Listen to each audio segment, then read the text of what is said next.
हरिर्नाम हरिर्नामैव केवलं कलौ नस्तेव नस्तेव नस्तेव गतिरन्यथा। श्री श्री गुरवे नमः।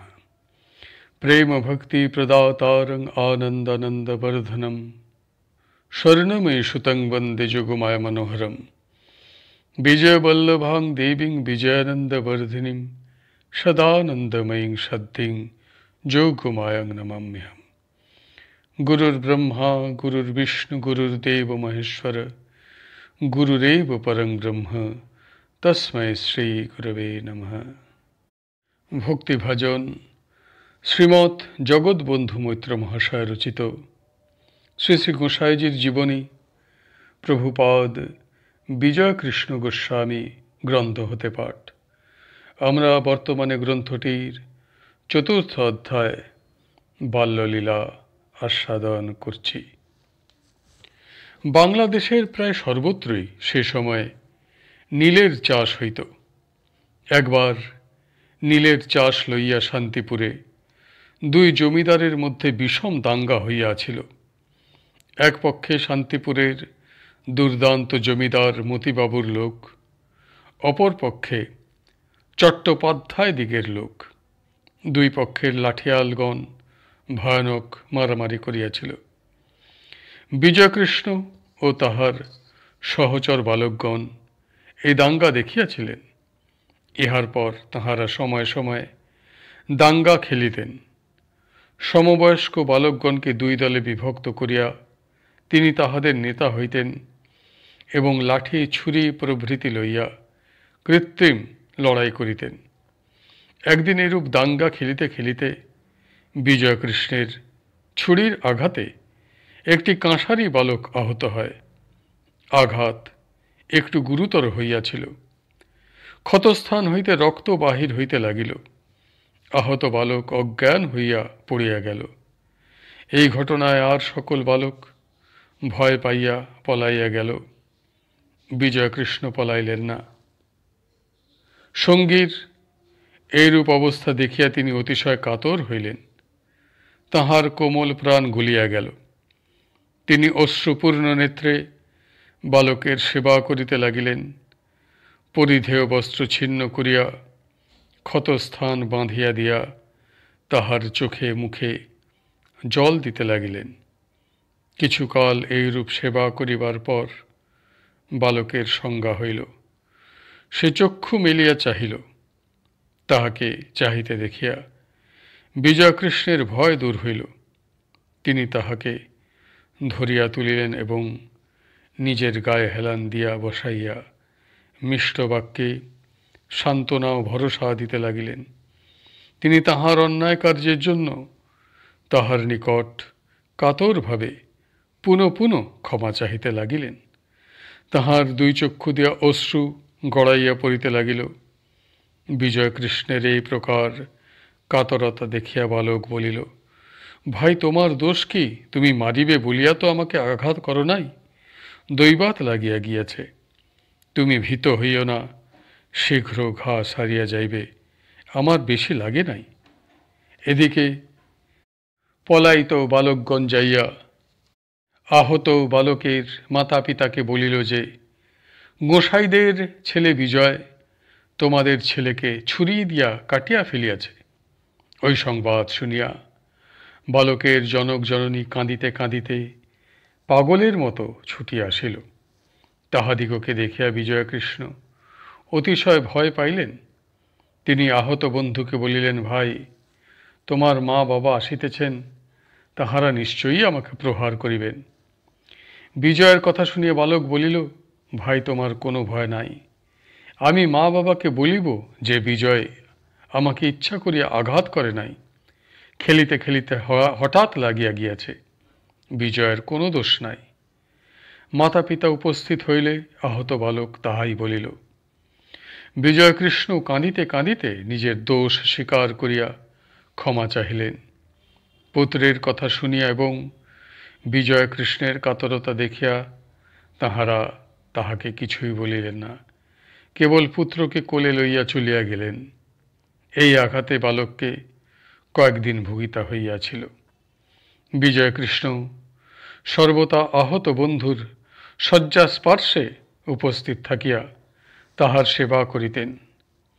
নানা প্রকার ভালো ভালো গল্প বলিয়া বন্ধুর মনোরঞ্জন করিতেন। জননীর নিকট হইতে পয়সা লইয়া ভালো ভালো খাদ্য কিনিয়া বন্ধুকে খাওয়াইতেন। কখনো কখনো শ্যাম সুন্দরের প্রসাদ লইয়া তাহাকে খাইতে দিতেন। বালক যতদিন সম্পূর্ণ আরোগ্য লাভ না করিয়াছিল, ততদিন তিনি অনন্য কর্মা হইয়া তাহার শুশ্রূষা করিয়াছিলেন। যাত্রাগান শুনিতে বিজয়কৃষ্ণ অতিশয় ভালোবাসিতেন। যেখানে গান হইত তিনি সেই স্থানেই গান শুনিতে যাইতেন। একদিন তিনি এক জায়গায় যাত্রা শুনিতে গিয়া দেখিলেন গান ভাঙিয়া গিয়াছে। তখন তিনি বাড়ি ফিরিলেন। পথে একটি লোকের সহিত সাক্ষাৎ হইল।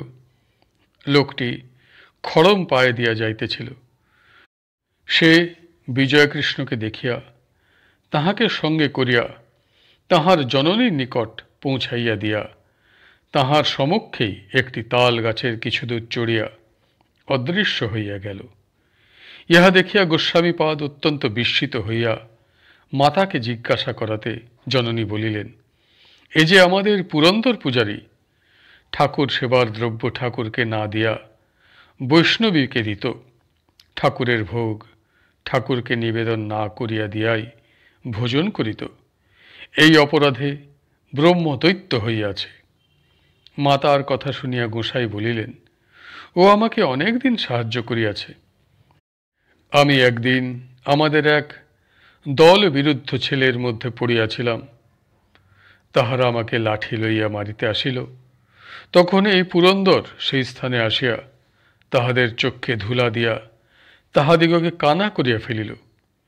পরে খড়ম পায়ে চটচট করিতে করিতে আমার সঙ্গে আসিয়া বাড়ি পৌঁছাইয়া দিল। বিজয়কৃষ্ণের উদ্যোগে শান্তিপুরে একটি শখের যাত্রার দল হইয়াছিল।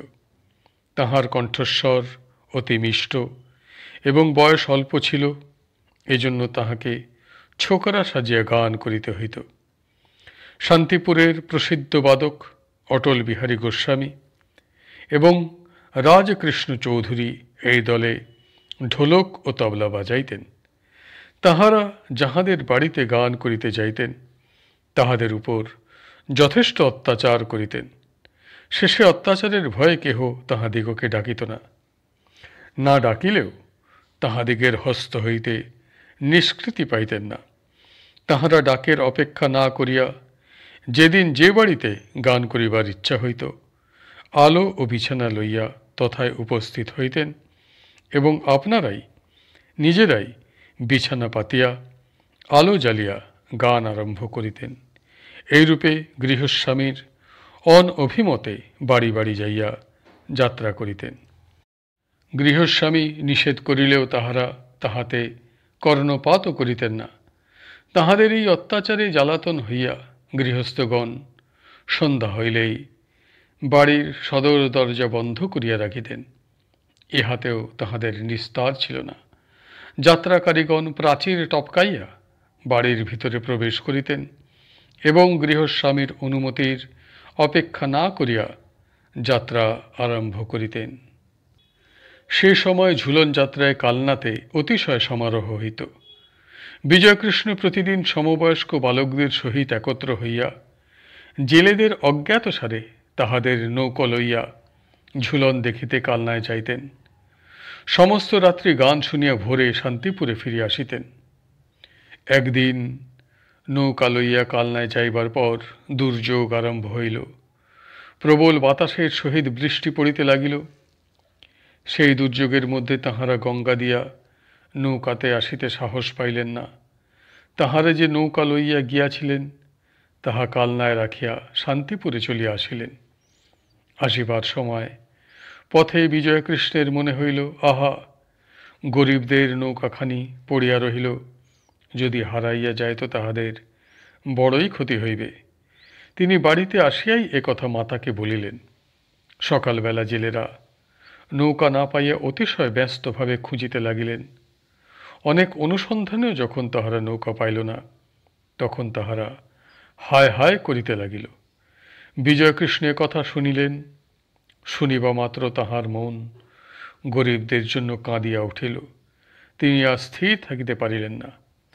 কাঁদো কাঁদো স্বরে জননীকে বলিলেন, মা, জেলেরা নৌকা না পাইয়া কাঁদিতেছে, আমি যাই, নৌকার সন্ধান বলিয়া দিইগে।